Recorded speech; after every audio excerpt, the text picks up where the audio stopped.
The Planning Commission is called to order. We have roll call, please. Scott Gold, I'm here. Joni Jamieson, here. Aaron Peterson has informed me he will not be here today. Justin Rodriguez is not here, and Jack Williams. Here. Thank you. Scott, would you lead us in the pledge? Sure. Please stand. Right hand over your heart. I pledge Allegiance to the flag of the United States of America and to the republic for which it stands, one nation, under God, indivisible, with liberty and justice for all. Turn this on.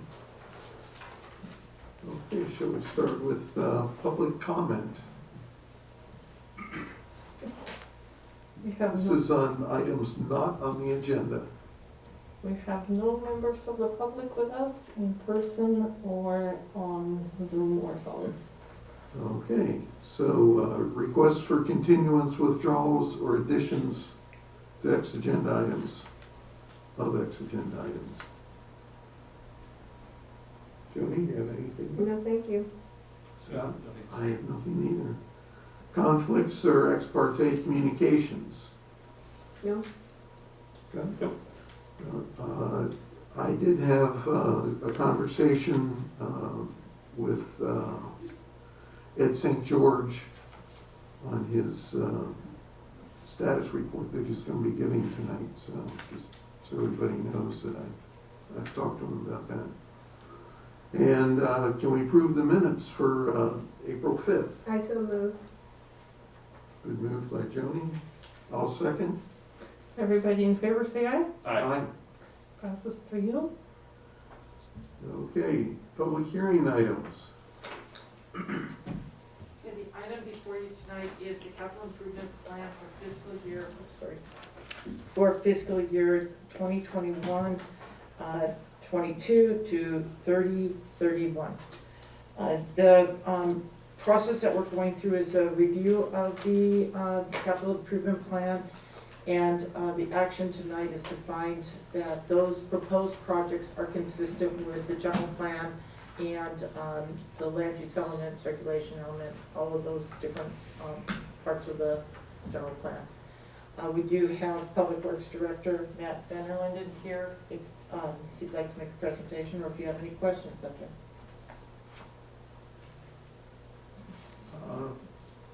Scott, you have any questions? No, not right now. So are we gonna go through this, or are we just going to? It's up to you on how detailed you want to go. Generally speaking, your role in this is to review this and approve in conformity with the general plan. So the city council has already had preliminary review, and they will see this again for adoption in June. And you're just confirming that it does not, there is no conflicts with the current general plan. Yeah, maybe you could just go through and hit the highlights and then not Sure. go through all 40 pages. Okay, sure. So, of course, the 10-year capital improvement program is one of the city's most important strategic planning documents. And, I'm sorry. Left part of my presentation materials back there. So it is one of the most important strategic planning documents for the city, and as a result, and also the general plan, of course, is also one of the other extremely important strategic planning documents for the city.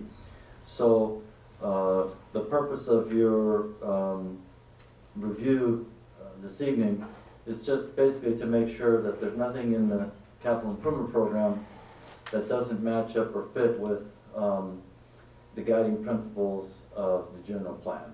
Okay, So that's, can I just make a comment then? Sure. Okay, we're in the process of redoing the general plan, so it's kind of a quandary.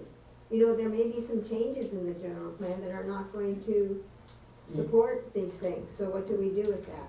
that's a very good question. That's a very excellent question. I kind of thought somebody might have that question. So, since we don't have a new general plan yet, And the city council is wanting to adopt, the 10-year capital improvement plan for this, upcoming fiscal year and this upcoming budget. The goal tonight is just to compare the capital plan with the current general plan. So what's gonna happen is, when the general plan, we might be in the same situation this time next year as well. Because to completely finish the updated general plan with all the public, Right. meetings and everything, it might not be until, let's say, next summer, after the budget has to be adopted and those projects incorporated. So, so once the general plan is updated, the public works staff will do an evaluation of the 10-year capital plan. And then anything that, at the staff level, we find is inconsistent, then those projects will be, flagged or noted. And so then when we come back to the city council, and the planning commission at that point, we'll either delete those projects or get direction from, get recommendations from the planning commission and, ultimately direction from the city council. So until we have that updated, adopted general plan, just based on the government code, we're just comparing it now with the existing general plan. But you are absolutely correct that, when the general plan is completely updated and adopted, there may be some projects in here that get canceled or get deleted. Okay, But until we know that, we're just proceeding, as best we can based on the existing general plan. okay, because there is one item on here that I've had phone calls about, and that's about the Field Drive extension Mm-hmm. and the bicycle path and the cars coming down through there, and it's many years away, but it's still there, and it's in Yeah. print. Yeah, So there are people that are much younger than I. Yeah, I think it's very important for people to understand that the new general plan is really looking at the future and the desires of Right, where we want to go, and once we know that, we'll completely reevaluate the capital improvement program in that sense, yeah, and prepare projects that will put us in the direction of achieving the goals of the new general plan. okay, Yeah, and I believe the state rules require us to evaluate it in reference to the existing general Yeah. plan. And it actually says that. mm-hmm. I'm just asking because other people have asked me, and I didn't wanna be the, say, oh yeah, don't worry about it, you know. Yeah, well, we can't do anything about what the new general plan is, because we don't know what it's gonna be. And that's So what I it's said, gotta be but against I'm- what currently Right. exists. Yeah, that's exactly correct. And you know, the staff does recognize that the Field Drive extension, is a potentially, you know, controversial project. But as you'll see in the 10-year plan, it's pushed out because, well, partly because of the cost and the complexity of, the project, because there's, land acquisition required, you know, beyond the city limits, and, environmental review, and, you know. And there's gonna be a bridge. Yes, there'd be a bridge over, Adobe Creek there where it discharges out. Yeah, so there's, you know, so because of the cost and complexity, you know, that project, let me just flip there in the plan here. I think it's on page 30. Yeah, it's out past year 6. Yeah, so it's up, yeah, that's correct, it was on page 30. It's out past, year 6. So basically, you know, staff recognizing that, you know, I mean, ultimately, the city council is gonna have the difficult decision to decide, you know, whether that project's, in the best interest of the entire city or not, you know, but anyway, so, just to touch on a couple, of the reasons for doing capital planning, you know, it provides an opportunity for the staff and then the community and the city council and planning commission to evaluate facilities and identify needs, to engage and inform the community, to implement a long-range strategic plan, and to systematically evaluate all the projects at the same time. Excuse me. So, sometimes if you just look at the water projects, or you just look at the street projects, if you're just looking at them on their own, and you didn't have a comprehensive capital plan with all of it in there, you might miss things, such as the scheduling of a water line replacement on a road prior to when you want to repave it, so that you don't repave it and then tear it up. So that's just kind of an example, but anyway. But it happens a lot. Yeah, sometimes there's reasons outside of the control of the staff for things like that, that happen, but also, it's always, it seems popular and people are always wanting to do new things, new improvements, but one of the important things is balancing, the costs required to maintain our existing improvements. And so by looking at the maintenance as well as these new projects, it kind of helps us balance all that. And then of course, the city council can set priorities, add projects, delete projects. In fact, at the council meeting where they did their initial review of the capital plan a week ago or so, they asked us to move one project forward, so, and then shift some of the other projects. But anyway, so there's various funding sources. We've included, studies as well as actual capital projects in the plan, and I wanted to just highlight some of the top priority projects planned for next year. So there's the wastewater treatment plant water quality project, which is phase one. It's actually under construction now, but it's such a large project, it's going to take over a year to complete. So that'll be occurring all through this coming fiscal year. Phase one is the aeration system replacement. Then there's the South LSL Road pavement reconstruction project. The city council has awarded that contract, and that project is scheduled to start on July 19th, Monday, July 19th. And that is the reconstruction of LSL Road from the bridge over the San Ynez River all the way to the southerly city limits. Then we're also fortunate to be able to... Can you say that one more time? Where does it go from where to where? From the bridge all the way to the southerly city limits. Okay, so it goes like down by where the corral is? On the Correct. ranch, okay. Correct. It goes a little, maybe A little farther than that. a couple hundred yards past the entrance to the guest ranch. Yeah.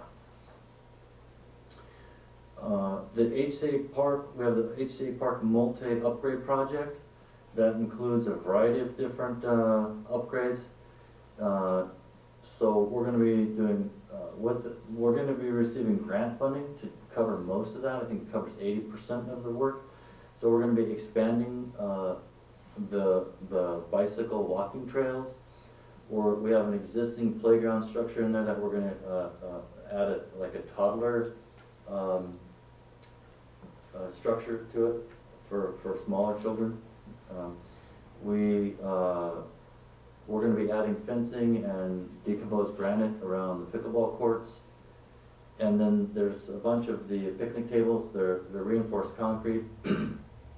And I'm not sure why, but some of them have deteriorated sort of prematurely. But there's several of them that are cracking all up, and parts of the tables are actually breaking. And so we're going to basically replace most of those reinforced concrete picnic tables. So those are the primary things that will be covered in that project. That'll all happen again this coming fiscal year. Then we have the 2nd Street drainage improvements, and this is phase 2. So phase 1 of the 2nd Street drainage improvements started on Mission Drive in front of the King Frederick Hotel, whereas that location there frequently had flooding. And so the project, phase one started from there and came down through our parking lot to Copenhagen, and into the intersection of Copenhagen and Second Street, just a block up the street here.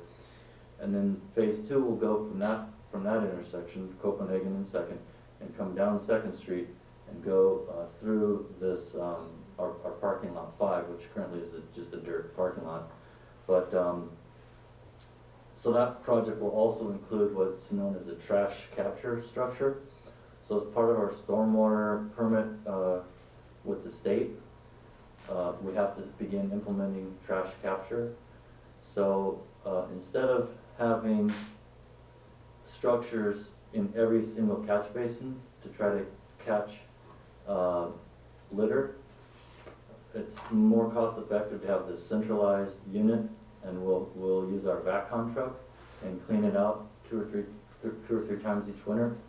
And we're supposed to trap litter that's 5 millimeters or smaller, or larger. And so the kind of intent of the size of trash that we have to capture was to ensure that we could capture cigarette butts, things that small in size. So that's so that project, phase two of that project is coming. And I will mention also we'll be doing the engineering work next fiscal year for the lots 4 and 5 EV charging project, and that will include paving the parking lot.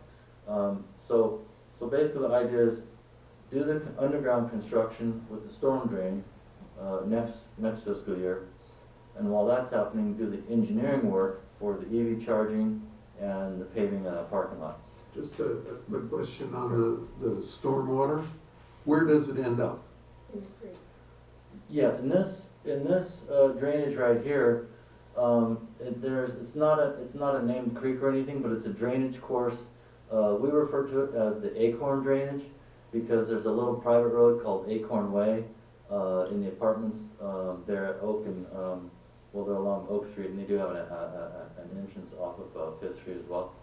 But so we call it the Acorn Drainage because of the name of that little private street. But yeah, so the storm drain pipe discharges in the back corner here, and it follows down that drainage, which kind of goes west and then hooks south, kind of parallel to 5th Street, but to the east of 5th Street, and then it goes through the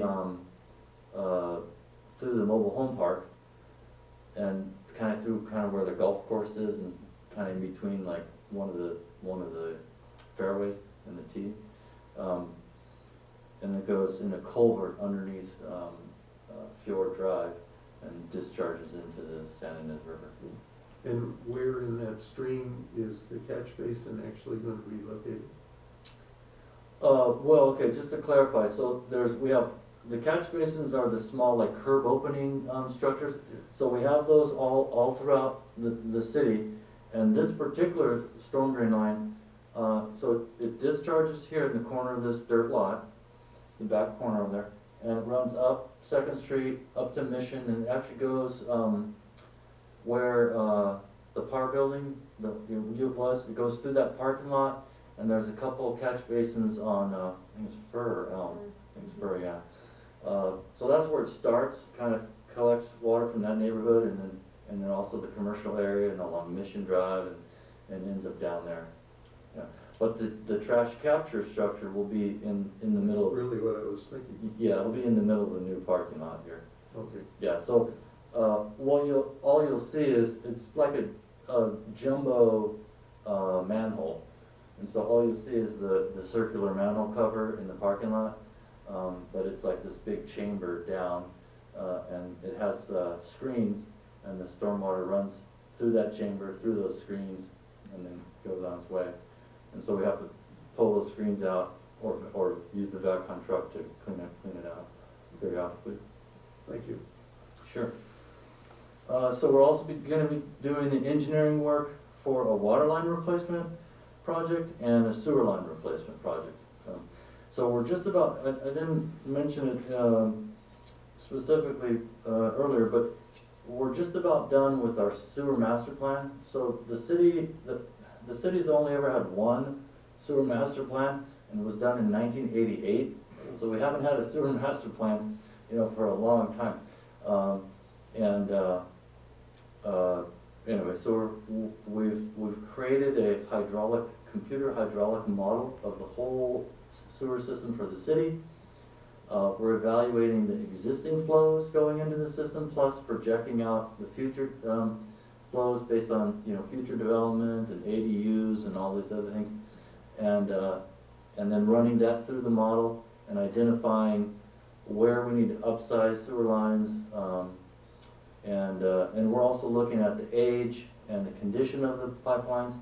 So if they have a lot of cracks or joints that are separated, then when it rains, we get a lot of infiltration of rainwater into the sewer pipes. We do believe we have several illegal connections to the sewer system from people's rain gutters and things like that are not supposed to be connected to the sewer. You're not supposed to. We don't want any storm drain or storm water connected to the sewer, because what could potentially happen is if you try to put all your storm water into the sewer, you'd overflow the wastewater treatment plant. Yeah. So this last winter, we set up flow monitors in the sewer lines that captured one of the bigger storms. We didn't have very much rain, but we did have one good storm that it rained over like close to 2.5 inches in a few hours for that storm. I think it was in mid-January. But anyway, so the flow in the sewer system went way up as a result of the storm. So we know we have, and it's more than what you would expect, just because of the old pipes and having some cracks and stuff like that. So we do believe we have some illegal connections to the storm drain system, and so we'll be pursuing that further, try to identify that and eliminate those. But anyway, based on the recommendations of that study, they will identify a number of sewer line projects, and so next year we'll be doing the engineering work for the first sewer line replacement project. And I mentioned the lot 4 and 5 EV charging project. I would just mention also on that, we received 2 grants for that project, and that covers about half of the total cost. So, May I ask a question about why you chose those 2 places for the charging stations? sure, Okay, I know we have something at the Vets Hall. correct. We have 2 chargers there. Are there others? Yeah, we have 3 locations right now in the city where we have electric vehicle charging facilities. Each location has a single charging tower with two cables or plugs or whatever, Yeah. to connect up. And so there's one at the Vets Hall, and then we also have so when I say one unit with 2 chargers, so 2 at the Vets Hall, 2 at parking lot 1 next to Burkholm's Bakery off of Elsall Road there, parking lot 1. And we have 2 in parking lot 3, which is like across from the Succulent Cafe. Right next door to the landscape. Correct, that public parking lot right there. Yeah, so we have 6 units, and the grants that we got, so we conceived the project and then tried to get grant funding to implement it. And so we're mandated by the state to transition our San Ynez Valley transit buses from the gasoline buses to all electric buses. And then we're also similarly mandated by the state to transition our city fleet, all of our trucks, work trucks and stuff like that, over to electric. So we don't have to do that immediately, but it's gonna take a few years, it's gonna take a couple years to get the infrastructure, and then after that, we can start transitioning our fleet. And so we don't wanna waste a bunch of money and just like go out and replace every vehicle. We only wanna replace the vehicles when they need to be replaced, when they've reached the end of their useful life. And so we will slowly transition over several years as vehicles, you know, become old and need to be replaced, then we'll replace them, but then we'll get electric So vehicles. are you in the process now of doing a study as to how many chargers are you gonna need just for the city vehicles and where they'll have to go? That's in the budget for next fiscal year also. Good. So one of the projects, actually it's a study, we're doing a municipal facilities master plan. So, and that's one of the things they're gonna look at. They're gonna look at, you know, our parking lots and, the EV, charging needs for in the future for both the city and the community. Well, the chargers that we're implementing are primarily for the city use and for tourists, not so much for the residents. But they could be used by the residents, you know, it's not exclusive, but so I was gonna mention on the grants that we got, one of the grants only covered the chargers for, charging stations for public use.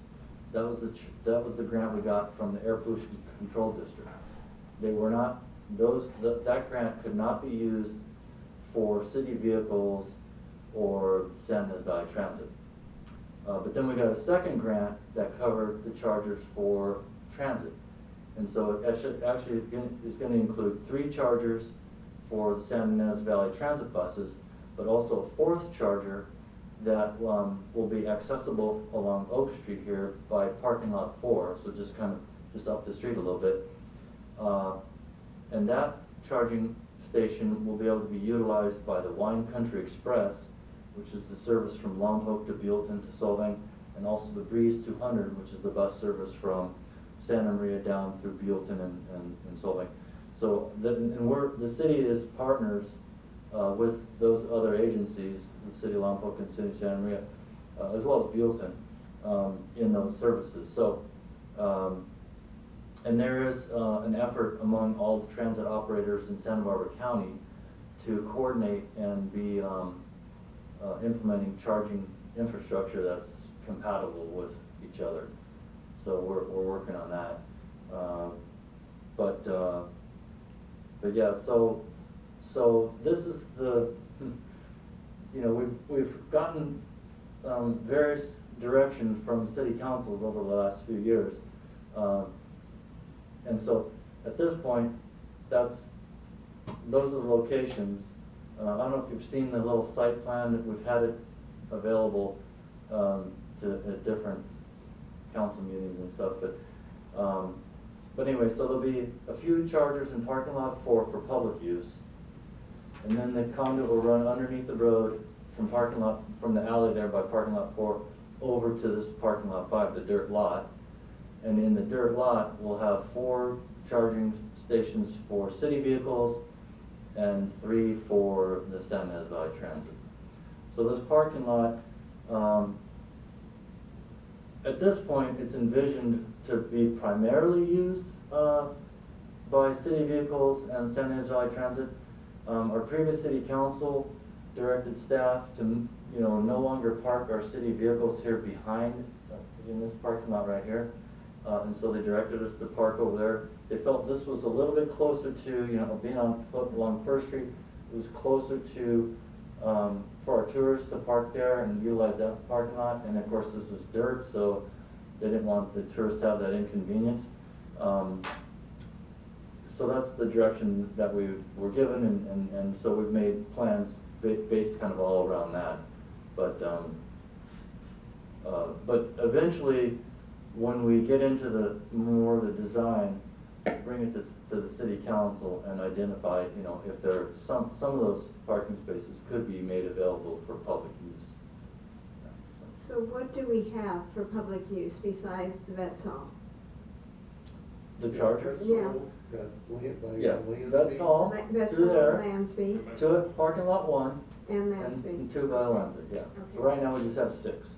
And Okay. so this will add 4 more public, so now then we'll have 10 for public, you know, primarily tourists, but it's free for anybody to use it. So we'll have 10 for general public use, 4 for city staff, and 4 for transit. And as I mentioned, we got a transit grant to cover the transit ones.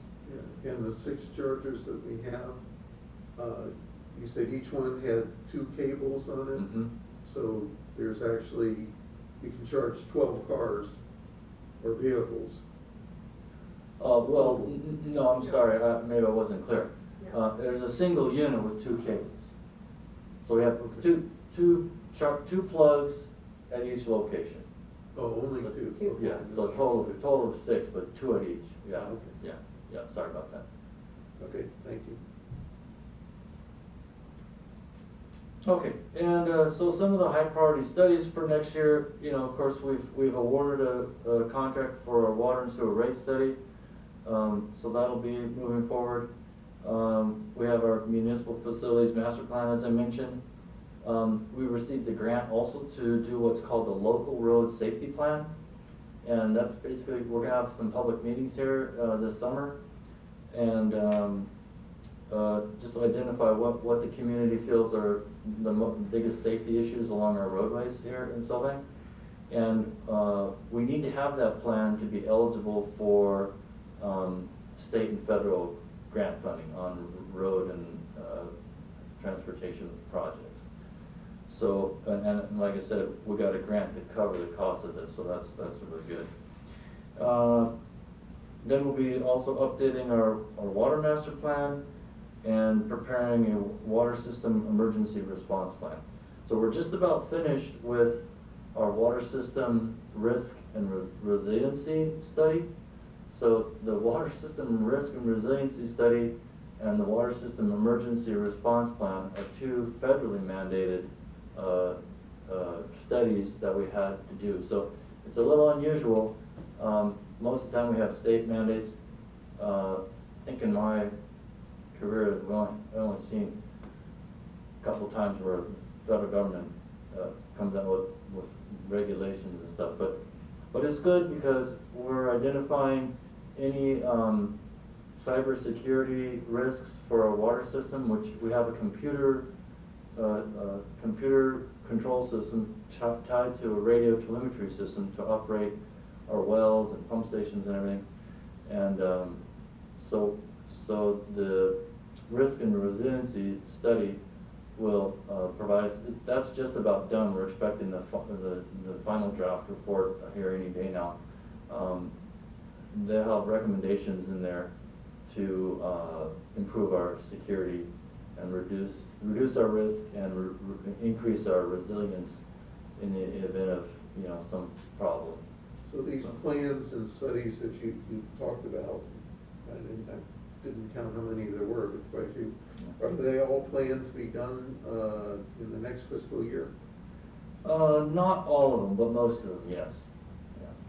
They'll all, if they're not started already, they will be started, you know, early in the first half of the fiscal year.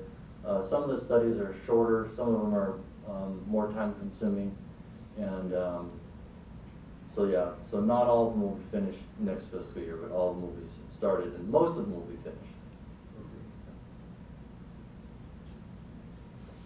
Okay, so I would like to mention also, you know, I mentioned the city council specifically asked us to move one project up in the schedule, and that was the Mission Drive Easton Bikeway and Shoulder Widening Project. And that's a proposed widening of Mission Drive from Pine Street down to Alamo Pintado Road. So that got pushed a little bit forward in our schedule. Doesn't that have to be in conjunction with Caltrans? Oh yes, absolutely, you're exactly So right. they're on board with moving that project forward? Yes, they know that it's been in our 10-year capital plan for quite a long time. One of the projects, I didn't mention it, but probably I missed it, but anyway, Caltrans has started the process. It's a multi-year process, but they've started the process to replace the bridge over on Mission Drive, Highway 246, over Alamo Pintado Creek. So they've started that process, and they're they're just about done with their, they call it a project initiation document. So they're just about done preparing that. That's kind of a high level, very preliminary engineering report. But from that, then they can implement the environmental review that they have to go through. And so the city has previously committed to contributing. It's a $30 million project to replace the bridge, and the city had previously committed to contribute 1.2 million. And so, but we're hoping that all of that will come from Measure A funding, and won't be actually from the city's general fund or anything like that. This staff will be bringing a cooperative agreement to our city council later this summer. That's an agreement between Caltrans and the city. So Caltrans is agreeing to incorporate bicycle and pedestrian improvements, kind of an exchange for the city making this contribution of 1.2 million to the project. So, But that's in addition to this project from Pine Street to Elmo Potato. correct, yes. So they're gonna do their project. The only thing they're gonna do beyond the bridge is sidewalk and bike lane stuff between the bridge and Alamo Pintado Road on the north side of the road, not the south side. You know, we wanted them to do something over there too, but anyway, so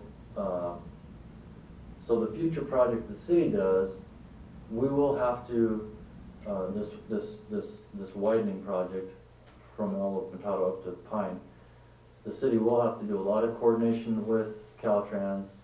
We'll have to ultimately get an encroachment permit from them.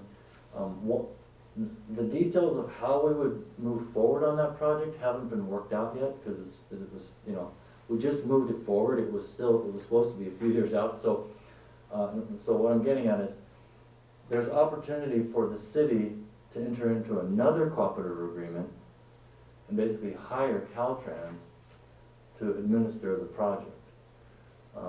So the benefit of that is, either they'll do the engineering work in-house, and so it doesn't have to go through plan review and all that, and we don't have to get an encroachment permit, because we're paying for it, but they're gonna do it, you know. And so it's their project and it's their right of way. So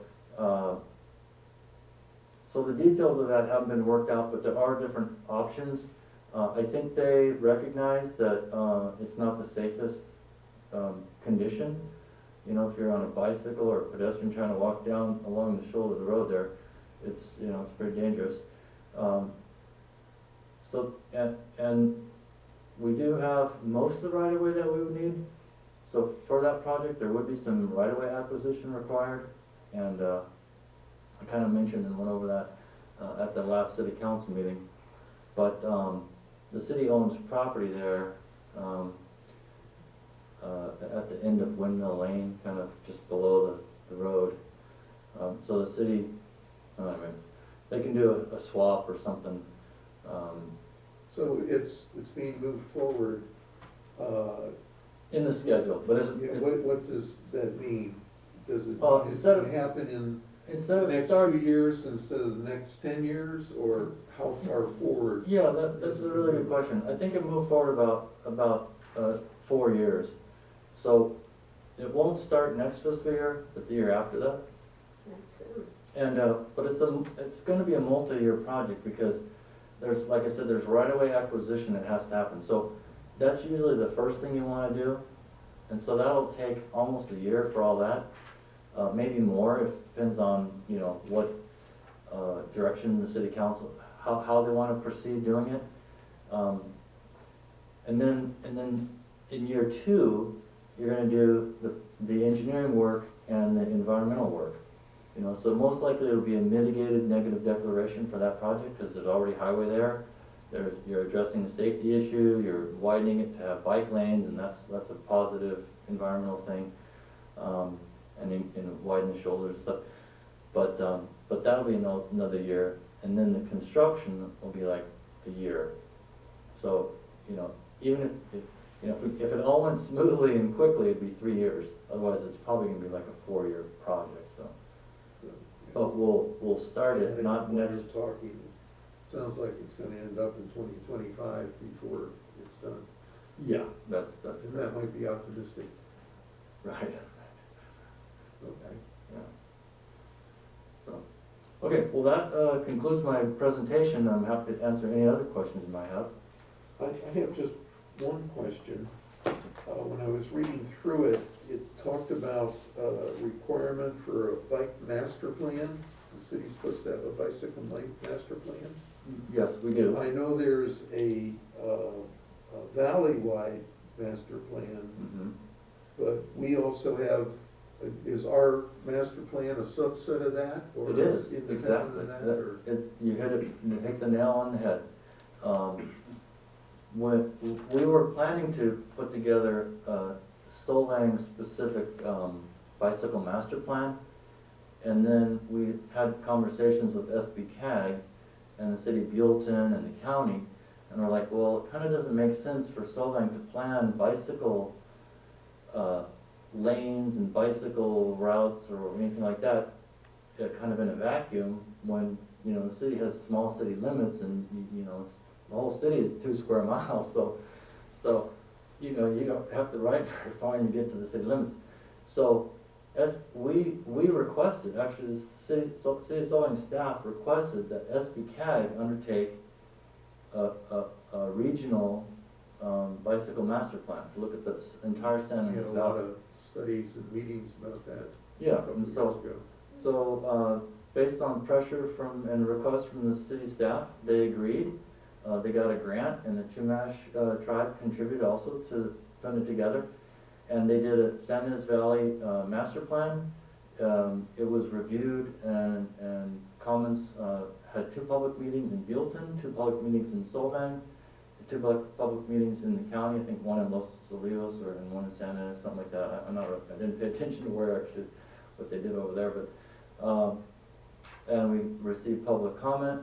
And in the San Ynez Valley Bicycle Master Plan, there's a Buellton section and a Solvang section, and then a county section. And so our city council, about 2 years ago or so, adopted the Solvang section of the San Ynez Valley As our Bicycle master Master Plan plan. as the city of Solvang's Bicycle Master Plan, yeah. Okay, thank you. Joni, any other No, questions? not right now. Well, Okay, I thank you. have just one more Sure, question. sure, fire away. Outside of this, what does, the city have as far as deferred maintenance? You know, I know when I worked for the county, we had a huge deferred maintenance backlog. Does Sure, the city have an equivalent thing? Well, I'm glad you asked about that.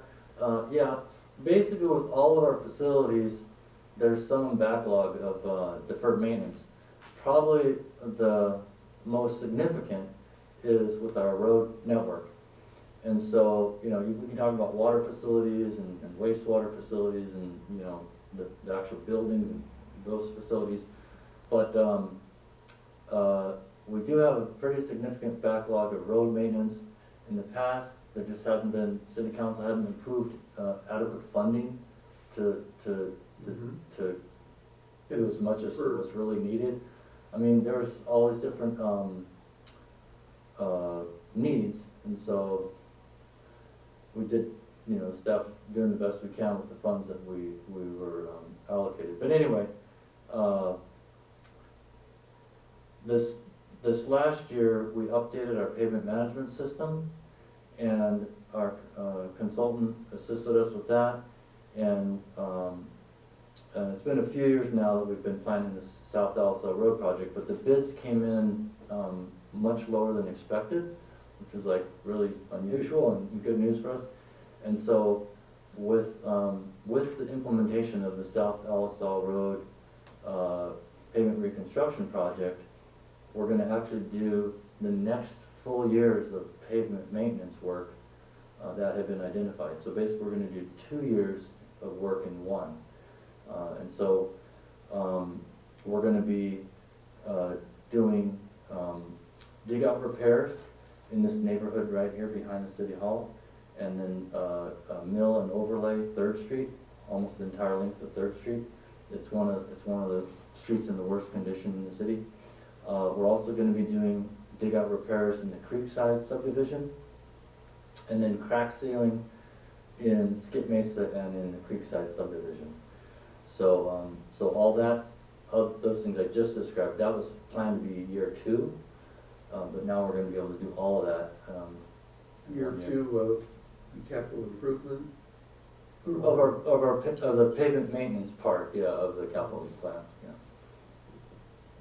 So do you have a deferred maintenance list that's updated on an annual basis or something like that?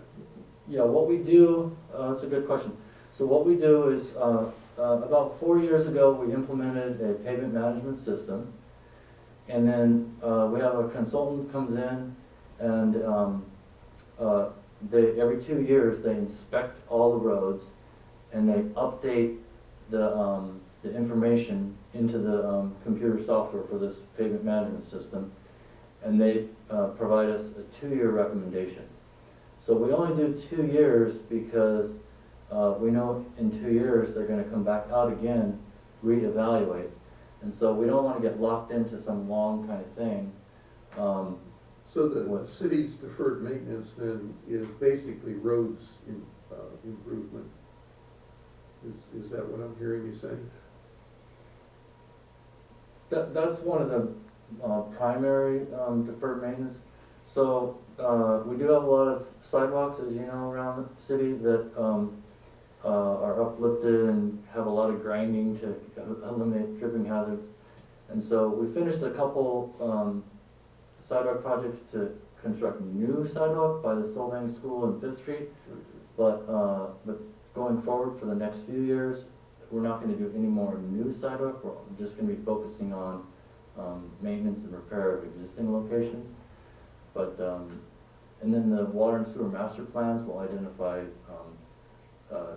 water and sewer facilities that need to be, rehabilitated or I replaced. just wanted to get a feel for what kind of problems the city is facing Yeah.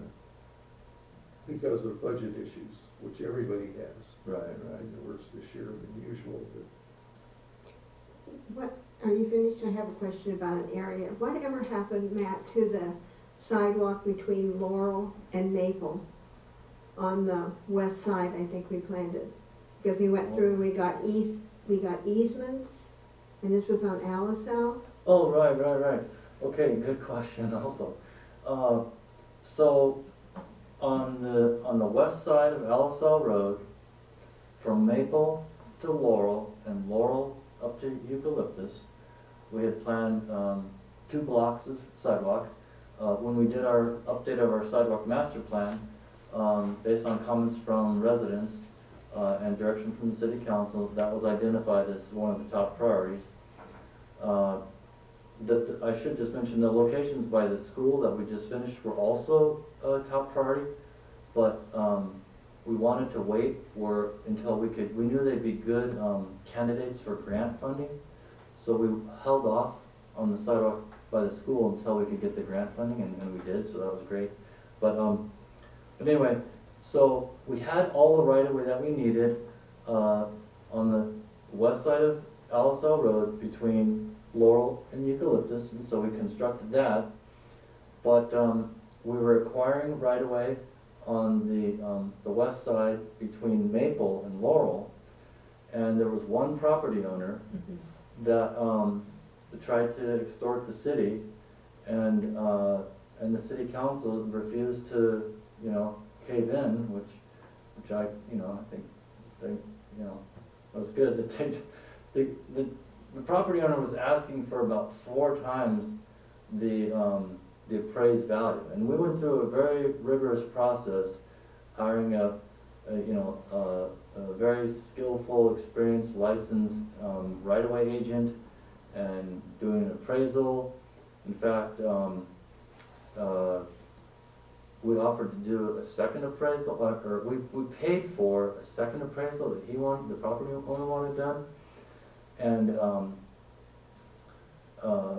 yeah, so we jumped through all these hoops and tried to satisfy the gentleman, but, I think the issue with him was he felt like he was gonna lose a couple parking spaces that were sort of grandfathered in, because his property doesn't have adequate space for, what, the parking that would be required if it was built today. It's an older building that was built before the city incorporated and all that. So, yeah, so, we So it's could. still being worked on? No, the engineering drawings, the plans and specifications were completely finished and shelved. Because this one last property owner, we couldn't acquire the right of way. Or the city council did not wanna pay what he was demanding. And they also didn't wanna go through the, condemnation process or whatever, which they could have, but, so yeah, so the plans are still ready to go on the shelf. So we paid the other property owners for their easements. Correct, As one person. yeah, we acquired, I think, 4 out of 5. There was 5 parcels that we needed to acquire right away. Is it either 3 out of 4 or 4 out of 5, I forget, but, yeah, so this one. That's too bad. Yeah, so we could implement a partial project, and just, end it right there, on either side of, It'd be real obvious who he was then, huh? yeah, exactly. But, so that was an option too, but, the city council kind of thought about all that stuff and they just said, no, just shelve the project and we're not gonna pay the guy for, which was kind of a shame, because we did spend, I think most of the properties, it was in the neighborhood of, $40,000 to $50,000 to acquire the right of way. So we spent, well over $100,000 acquiring the right of way on those other parcels. Yeah, so, Okay, Maybe he'll move. yeah. any other questions? Any questions? No, Okay, great, thank you. thank you, Matt. So there is a resolution for you to recommend to the city council adoption of the capital improvement plan. So we- At this Before point, you do we move need public public comment, comment? I was gonna say the same thing, sorry. We do have one member of the public now with us, on Zoom. Okay, So, if you have a public comment on this item, please unmute yourself. All right, not on this item, so, no public comment. okay. Would somebody like to make a motion? Approve as presented?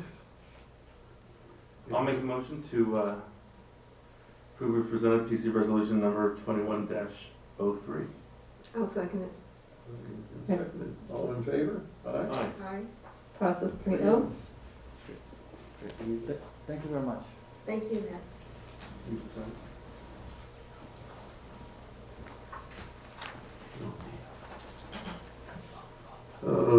Discussion items. So what we're bringing forward to you tonight is a memo from the city attorney's office. Chelsea O'Sullivan is gonna present this memo as a direction that was given to staff to look into how an HOA would be formed at Skip Mesa. That was the direction from both planning commission and city council. So Chelsea? Chelsea. Thank you. Yes, Honorable Chair, members of the Commission, thank you for letting me present tonight. So as we discussed at the April 6th meeting, the question came up about whether an HOA could be formed for the Skip Mesa neighborhood as one option to address some of the enforcement issues that have been coming up in that neighborhood.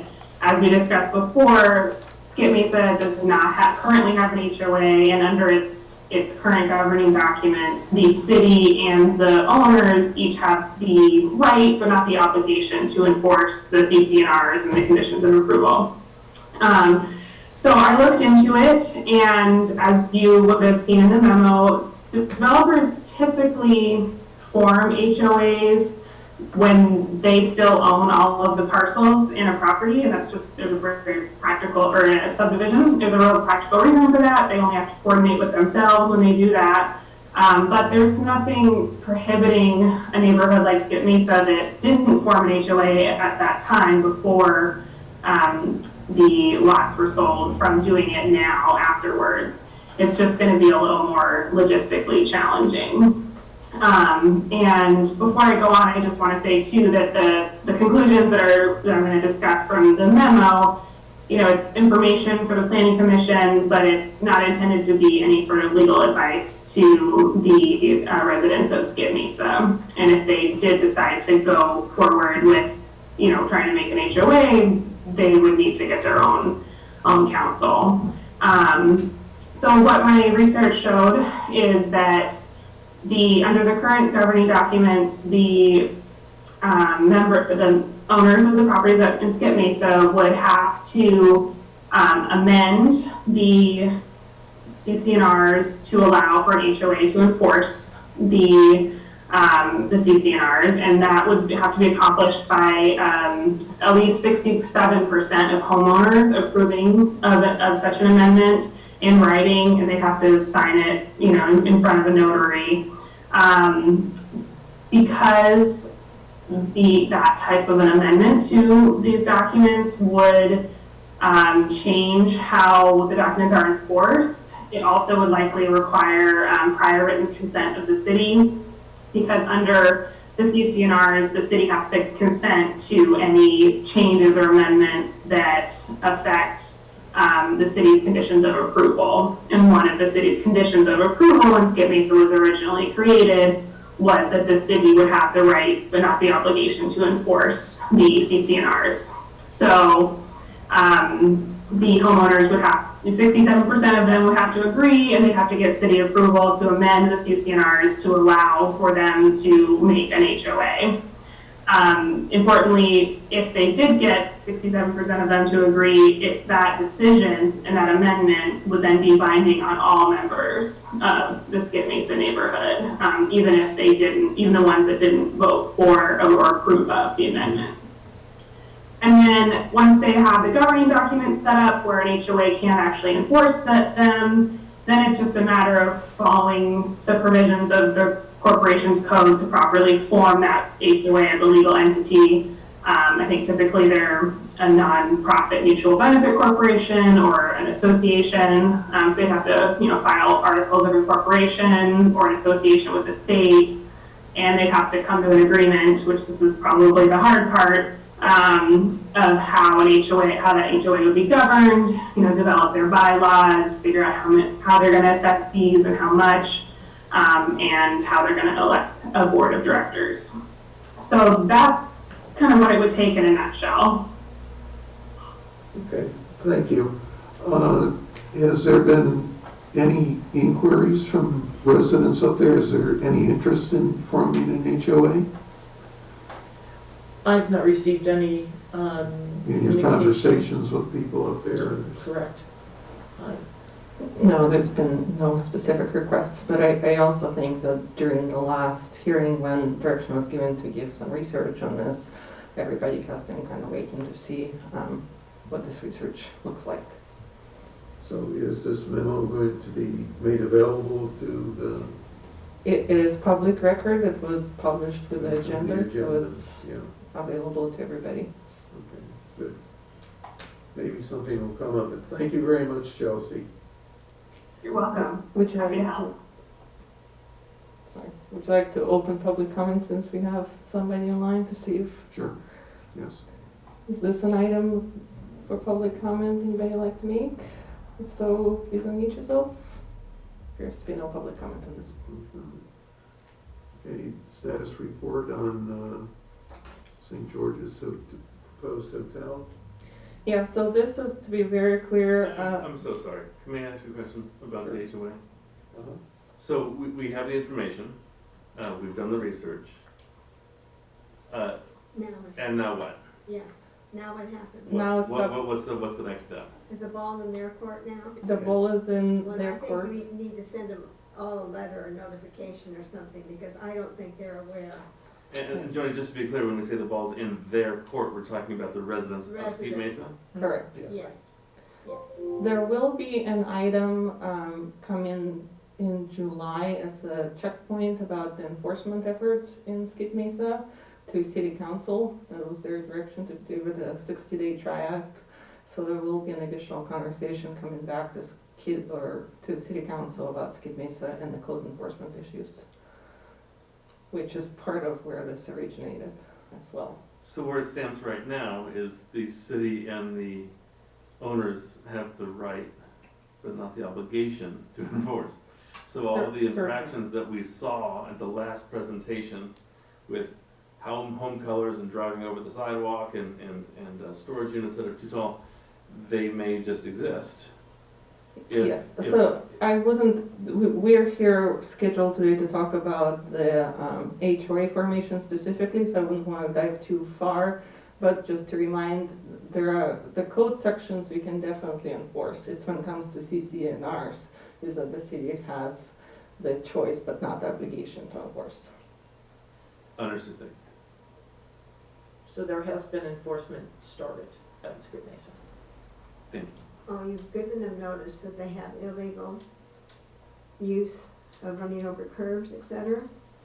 The code enforcement is a pilot program right now, and the new code enforcement officer has been active but prioritizing issue by issue. So that will be a conversation and checkpoint coming back to council at the first meeting of July.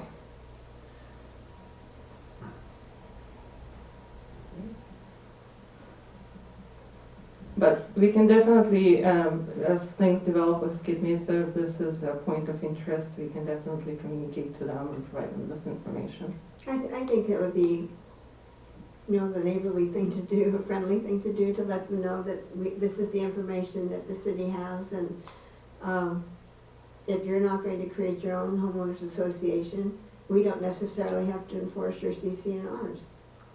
Isn't that right? Correct, that's Okay. absolutely correct. But at least let them know that this is happening. But we've done our due diligence, and we've done our homework, and here it is, and now it's up to you. Yeah, and they do have self-governed Facebook right now that most of the community members of that neighborhood are a member to, so that's an easy way to communicate some of this information. Yeah, well, the whole point in asking Chelsea to do this was to give them food for thought. Right, exactly. Okay, we can do that. Okay, Okay, okay, moving on. I think we had no public comment, so let's come back to status report for St. George. Yeah, so this is, to be very clear, informational item only for you. There is no action to be taken by the planning commission today. There is no project in front of you, but just to keep you informed and see if you have any questions about process and where we are. There was an item taken to city council a couple of council meetings ago where we brought staff the policy question whether the council was interested in continued conversation with the developer at St. George to consider an alternative project for a hotel instead of the SB 330 housing application, which we're currently in progress of processing per law. And the city council did give us direction that they would be interested in continuing this alternative. So we are working with the developer to see what type of hotel project he may be proposing, and also dealing with the issue of having to find the lost housing units. So some of the process there is going to be the fact that we are in the middle of updating the general plan update in a comprehensive manner. Obviously, it would be ideal for these two processes to align. However, the developer at St. George may not be willing to wait for that timeline in order to consider the hotel. So it's an ongoing process right now with the developer, just having initial conceptual conversations of what type of project might come forth. And if anything is proposed, we'll be coming back to Planning Commission and City Council, obviously, and the thought is to process this through a development agreement. So that would be a negotiation between the city and the developer. You mentioned that the developer may not be interested in waiting for the timeline. What is that timeline, please? The timeline for the general plan update is about a year and a half from now. Obviously, as we dive into that process, we'll have better ideas of what the possibilities and options are. But to get all the way to the finish line, it will be that long. Thank you. So, aren't we under another timeline as far as the residential units are concerned, apartments? Correct. But there was a time period where, The project is going through environmental review right now, and we haven't made a determination yet on which document will be used, so, we have some When you more say which document, what are we referring to? negative declaration or an EIR on the project, and that's, in the works. but isn't there a timeline set by the state of when we have to complete that? Currently, we're meeting all of our deadlines and timelines for the project, and, we need to move on with the environmental portion of it. And how does that join with the general plan that Zena was just talking about? Well, if we move forward with the residential project, they're running concurrent parallel process, they're not tied to each other because the designation on the property right now is DR20. Right. And so that housing project can continue on its own track. If there's a change, then the question would be, does the change happen independent of the update to the general plan or as part of the general plan? And That would what's really being be a discussed. policy decision and the interest that outweigh the hotel and the preference for that versus, the desire to changing zoning only with general plan update. Do we have to find a piece of property that will handle all of those units, or can they be sprinkled about the community? They can be sprinkled about the community. So if just we have can to- figure out does it have to be for sure that something will be built on a piece of property? Eventually, but not right away? We just have to show that we will transfer and give that ability by rezoning some other parcels Okay, well, somewhere. what about ADUs? Can they be counted as low-income housing? Chelsea might have additional information, but the last comment from city attorney was that not at this time, but we might see that change coming from the state as far as what can be counted. Yeah, he mentioned that at the city council meeting, that was under discussion. Correct. And is that up to city council? No, it's up to the state. Whether the ADUs count towards meeting the numbers, that's up to the state. Is there any property in the city of Solvang where that use can be transferred? Well, I think we can work collaboratively if that's the discussion. Right now, we're just in the very beginnings of this conversation because prior to the council direction, we didn't have direction to definitely move forward with these discussions to consider a hotel. So some of the considerations during that discussion was, well, what type of hotel? Ed St. George was asking for some TOT abatement to build a 4-story hotel. That's one consideration. It might kick in prevailing wages according to our city attorney, which is a consideration for the developer. Another version would be a different type of hotel.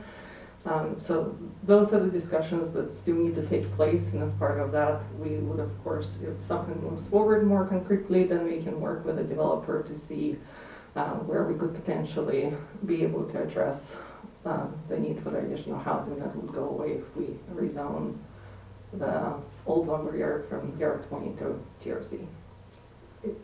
What is the zoning on the strip of land? I don't know how to describe. You know where the windmill development is? Those little houses in that court? And then there's a strip of land that goes from 246 across the top of the parking lot to that commercial area. What is the zoning on that property? I believe it's commercial, but I wouldn't. It's, Is it mixed use, I think? there's two lots that haven't been developed. Is that Well, there's the one lot that belongs to the city, right? the large lot. I'm talking about the strip that goes from 246 over to the private road. Okay. I'm not Oh, sure. Behind the bank? Behind the bank, yeah. Yeah. Well, if No, you're on if this from the- side, it's on this side of the bank. Okay, so there's two parcels there. There are two parcels. That One's a parcel large one Office that's, professional, PO, and that's it. yes. Oh, so we would have to change that in the general plan if we want to make Yeah. use of that. And there is a proposal for development on that site coming in. Oh, so it has sold. Okay.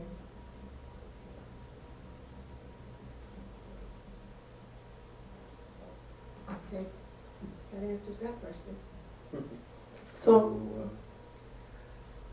I guess we could go to public comment, but I see we've lost our public again. yes, there's no longer a member of the public with us on Zoom or,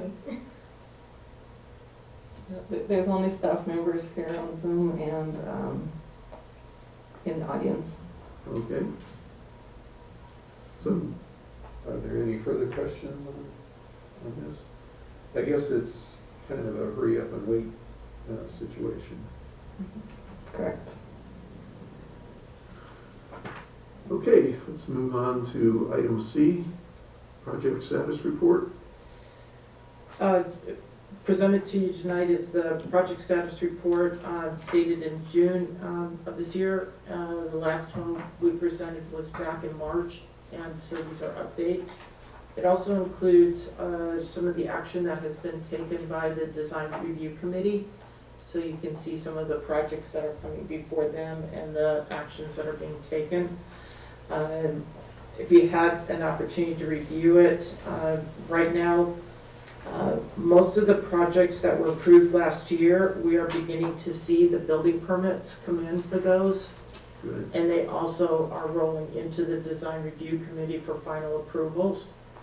The 1546 Copenhagen Drive and the Mr. Hunter's Alisal Road project, those both went to the DRC. We do have some follow-up work on the Alisal Road project that will be discussed at the next meeting with the Design Review Committee.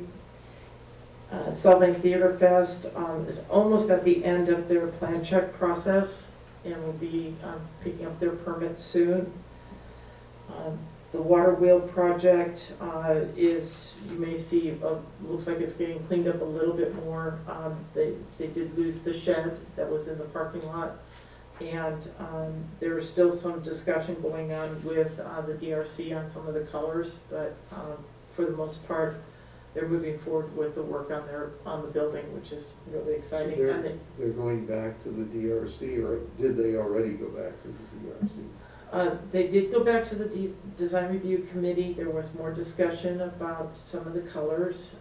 There was some consensus on the base color, and there's still some discussion on the timber color. And so there's still some more discussion on that. We're zeroing in on a color. The other thing with the Water Wheel project is that they did need to get building permits for all of their interior work, and they're going through plan check right now on that. So we talked about Mr. St. George's project, and it's undergoing environmental review. The future projects, the only one that we're aware of is that there is a vacant lot next to Outer Dyke Square project where the Outer Dyke Inn was going to expand into. And because of finances or whatever, they're probably out a couple of years before that improvement will be done. And so there's a thought about doing bocce ball courts or some outdoor activity on that vacant lot in the interim. But that does require a conditional use permit, so they're putting their application together, and we'll see what they come up with. Is that over the counter permit? No, it will come to you. And then, as we've had several design review committee meetings, I included in here those projects that have gone before the DRC and the actions that have occurred with them. And so if you have any questions, I think the one that was a good project was on First Street. There was an old single-family home that was, they initially thought about 6 months ago they were going to just remodel it. And as they started making changes, the walls were falling down. it was so old. So they are doing a brand new house on that particular property. And but because it's in the DRC zone, it did need to go through that review. And so that did get approved. So if you have any questions on any of these items, these are the projects that we've been working on. We have 10 items going to the DRC at their next meeting. So I guess with the COVID ending, there's more activities for signage, painting, activities. What about the hotel that was approved to go in at that vacant lot as you come into the city from Hamilton? It was approved. They have not applied for their building permits yet.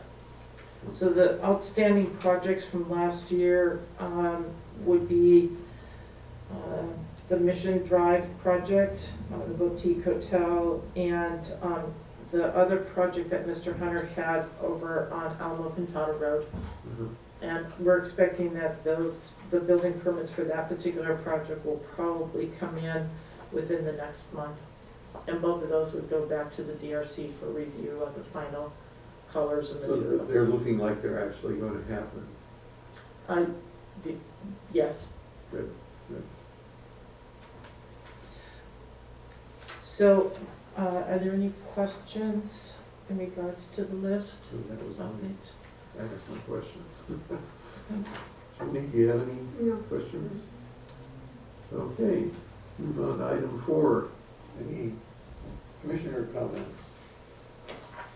Before we move on, just for the record, I know there's no public present, but if we could open the public hearing and acknowledge that Okay, for the last item. okay, do we have any comments from the public on item 3B? Item 3C. C, I'm sorry. There are no members of the public in the audience or at the ones with us or phone.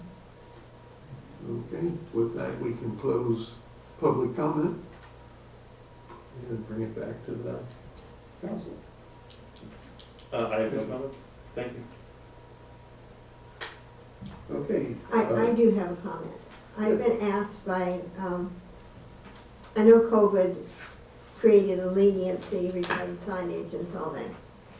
And people are wondering when some of the awful signs are gonna go away.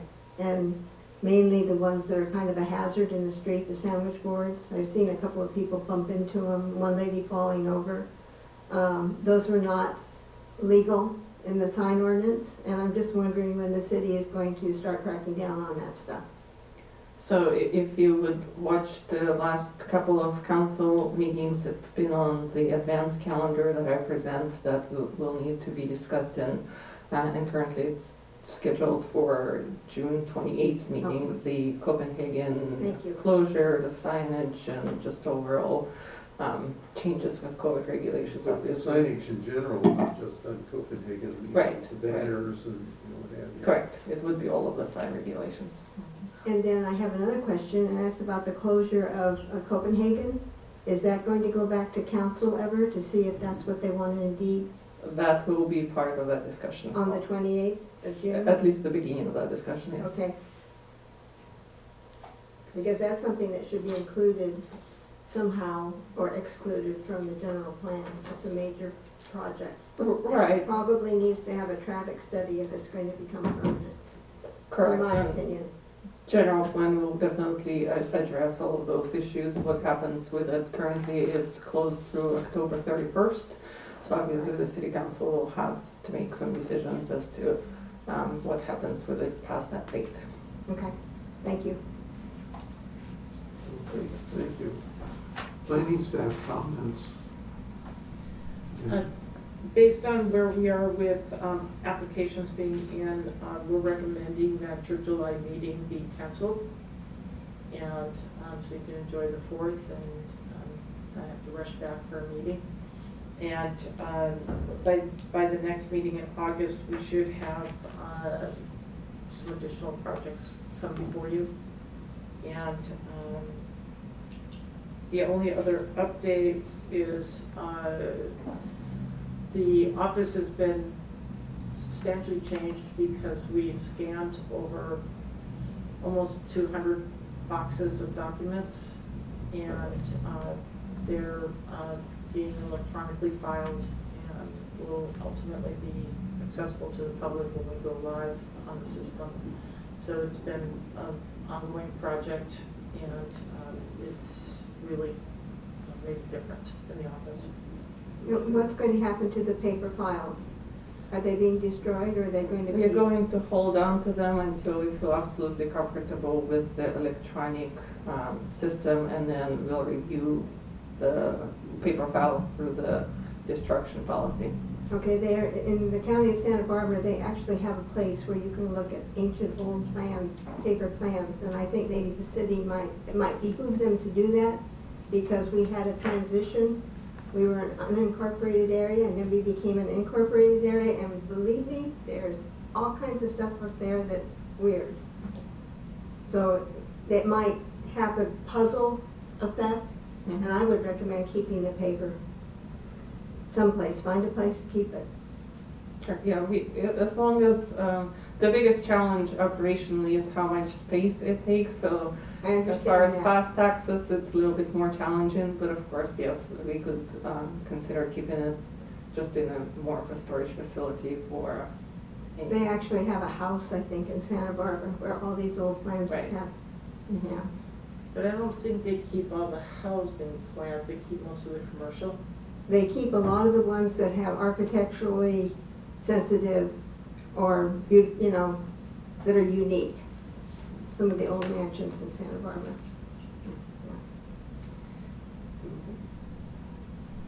Chelsea, do you have any comments for us? Not today, thank you. Thank you. So I think we're done. Meeting's adjourned. Thank you.